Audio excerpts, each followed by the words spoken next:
नमस्कार बांधवांनो, आजच्या व्हिडिओमध्ये मी तुम्हाला अटल पेन्शन योजना या योजनेची संपूर्ण माहिती देणार आहे.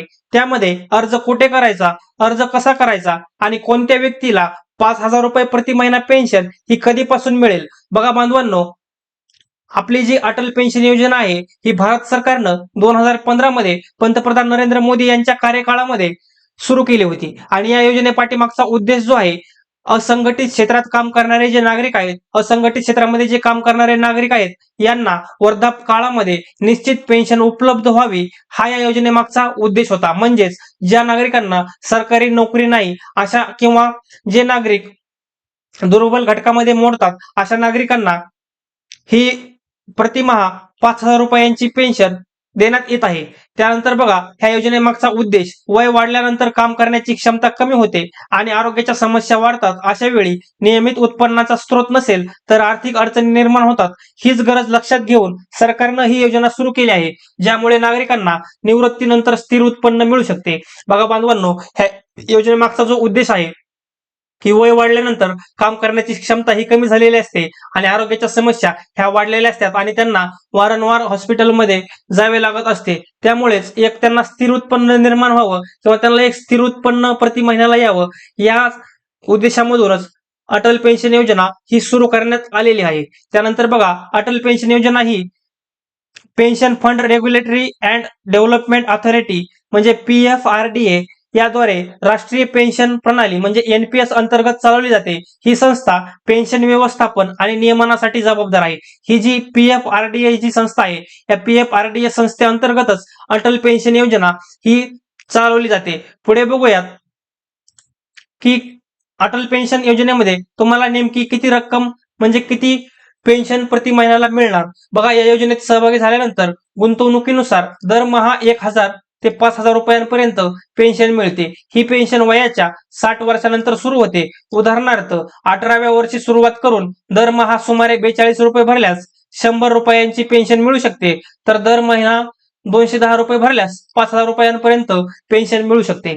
बघा बांधवांनो, ही जी योजना आहे, या योजनेमध्ये तुम्हाला 1,000 ते 5,000 रुपयांपर्यंतची पेन्शन मिळू शकते आणि ही पेन्शन तुम्हाला वयाच्या 60 वर्षाच्या नंतर मिळणार आहे. बांधवांनो, बघा, ही जी पेन्शन आहे तुम्हाला काय करायचं आहे, मी तुम्हाला स्पष्ट सांगतो की तुम्हाला प्रति महिना एक इन्व्हेस्टमेंट करायची आहे. या इन्व्हेस्टमेंटवर व्याज आणि त्यामध्ये सरकार काही पैसे ऍड करून तुम्हाला प्रति महिना 1,000 ते 5,000 रुपयांपर्यंत ही पेन्शन सरकार देणार आहे.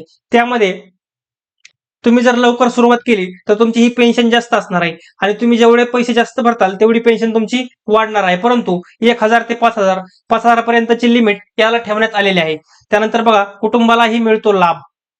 या योजनेचे आणखी एक महत्वाचे वैशिष्ट्य म्हणजे गुंतवणूकदाराचा मृत्यू झाल्यास त्याच्या कुटुंबियांना किंवा नामनिर्देशित व्यक्तीला पेन्शनचा लाभ मिळतो. त्यामुळे कुटुंबाची आर्थिक सुरक्षा कायम राहते. बघा बांधवांनो, या योजनेचा आणखी एक महत्वाचं उद्दिष्ट म्हणजे जे गुंतवणूकदार आहेत त्यांनी जर गुंतवणूक केली आणि अनावधानाने जर त्यांचा मृत्यू झाला तर या मृत्यू झाल्यानंतर त्यांच्या कुटुंबियांना सुद्धा या योजनेचा लाभ मिळतो.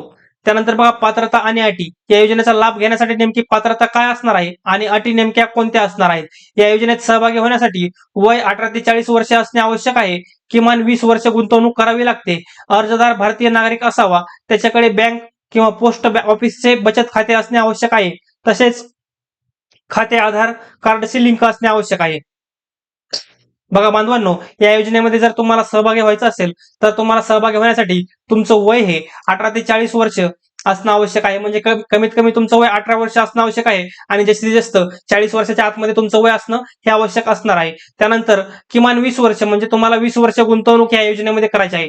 बघा, 42 रुपये ते 210 रुपये पर्यंत तुम्ही पैसे या योजनेमध्ये दर महिन्याला भरू शकता. यापैकी तुम्ही रक्कम ठरवून प्रतिमाहा त्या रकमेची गुंतवणूक या योजनेमध्ये तुम्हाला करायची आहे आणि वयाचे 60 वर्ष झाले की त्यानंतर तुम्हाला 1,000 ते 5,000 रुपयांपर्यंतची पेन्शन ही प्रति महिन्याला मिळणार आहे. बांधवांनो, त्यानंतर बघूयात की लाभ हा नेमका कोणाला मिळणार नाही. सरकारी कर्मचारी, आयकर भरणारे नागरिक तसेच EPF, EPS सारख्या इतर पेन्शन योजनांचा लाभ घेणारे व्यक्ती या योजनेसाठी पात्र नाहीत.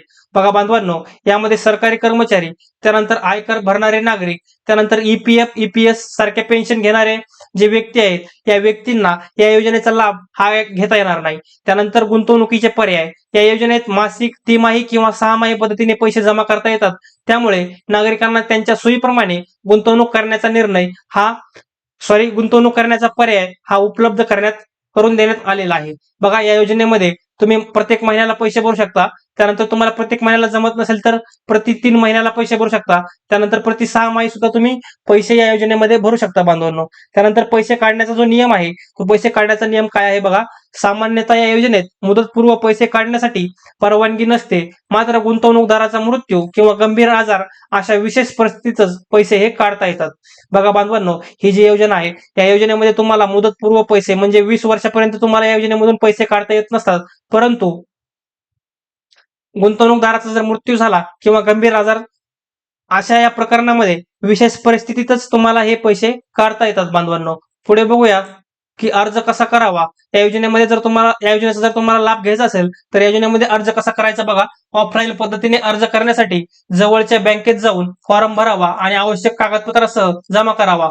नोंदणी पूर्ण झाल्यानंतर मोबाईलवर पुष्टी संदेश येतो, म्हणजे तुमच्या मोबाईलवर एक OTP येतो. त्यानंतर ऑनलाईन अर्ज करण्यासाठी इंटरनेट बँकिंग किंवा मोबाईल ॲप लॉग इन करून सोशल सिक्युरिटी स्कीम किंवा एपीवाय पर्याय निवडून अर्ज करता येतो. त्यानंतर ऑटो डेबिटला संमती देऊन फॉर्म सबमिट करावा लागतो. बघा बांधवांनो, ऑफलाईन पद्धतीने अर्ज करण्यासाठी तुम्हाला जवळच्या बँकेत जाऊन फॉर्म भरावा आणि आवश्यक कागदपत्रासह जमा करावा. नोंदणी तिथं पूर्ण झाली की नोंदणी पूर्ण झाल्यानंतर तुमच्या मोबाईलवर OTP येतो. हा OTP टाकल्याच्या नंतर तुम्हाला ऑनलाईन अर्ज करण्यासाठी इंटरनेट बँकिंग किंवा मोबाईल ॲपवर लॉग इन करून सोशल सिक्युरिटी स्कीम किंवा EPY पर्याय निवडून अर्ज करता येतो. बघा, तुमच्या मोबाईलवरून सुद्धा तुम्हाला अर्ज करावा येणार आहे. ऑनलाईन अर्ज करण्यासाठी तुम्हाला काय करायचं आहे की इंटरनेट बँकिंग किंवा मोबाईल ॲप लॉग इन करायचं आहे. त्यानंतर सोशल सिक्युरिटी स्कीम, त्यामध्ये तुमच्या बँकिंगचं जे ॲप आहे त्या ॲपमध्ये सोशल सिक्युरिटी स्कीम किंवा EPI हा पर्याय निवडून अर्ज करता येतो. त्यानंतर ऑटो डेबिटला संमती द्यायची आहे. तुमचं जे ऑटो डेबिट आहे म्हणजे प्रति महिना तुमचे पैसे कटणार आहेत, ह्या ऑटो डेबिटला संमती देऊन तुम्हाला OTP टाकून अर्ज सबमिट हा करायचा आहे बांधवांनो. त्यानंतर आवश्यक कागदपत्रे, हा अर्ज तुम्हाला सादर करण्यासाठी काय कागदपत्रे लागणार आहेत बघा. अर्जासाठी Aadhaar card, PAN card, bank passbook, पत्त्याचा पुरावा, त्यानंतर फोटो, मोबाईल नंबर, वयाचा पुरावा आणि नॉमिनी तपशील आवश्यक असणार आहे. बघा, हा जर तुम्हाला अर्ज करायचा असेल तर तुम्हाला हा अर्ज करताना आधार कार्ड, त्यानंतर तुमचे पॅन कार्ड, बँक पासबुक, पत्त्याचा तो पुरावा, त्यानंतर फोटो, मोबाईल नंबर, वयाचा पुरावा आणि तुमचा एक नॉमिनीचा तपशील हे अर्ज करण्यासाठी तुम्हाला लागणार आहे बांधवांनो. त्यानंतर बघा, तक्रार कुठे करायची. योजनेबाबत जर तुम्हाला काही अडचण असेल किंवा तुम्हाला योजनेबाबत जर काही संभ्रम असेल तर तुम्ही याची तक्रार कुठे करायची आहे. योजनेबाबत कोणतीही अडचण असल्यास बघा, नंबर दिलेला आहे 1800 88 91 030 या टोल फ्री क्रमांकावर संपर्क साधता येतो. तसेच संबंधित बँक शाखेत किंवा ऑनलाईन तक्रार नोंदणी सुविधेद्वारे मदत मिळू शकते.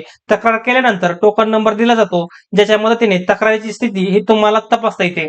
बघा बांधवांनो, जर तुम्हाला या योजनेमध्ये अर्ज करायचा असेल किंवा तुम्हाला जर काही योजनेमध्ये अर्ज केल्यानंतर जर काही अडचण निर्माण झालीच तर हा त्यांचा टोल फ्री क्रमांक आहे. या टोल फ्री क्रमांकावर तुम्ही कॉल करून मदत मागू शकता. अशा प्रकारे बांधवांनो, मी तुम्हाला अटल पेन्शन योजनेविषयीची संपूर्ण माहिती या व्हिडिओमध्ये दिलेली आहे.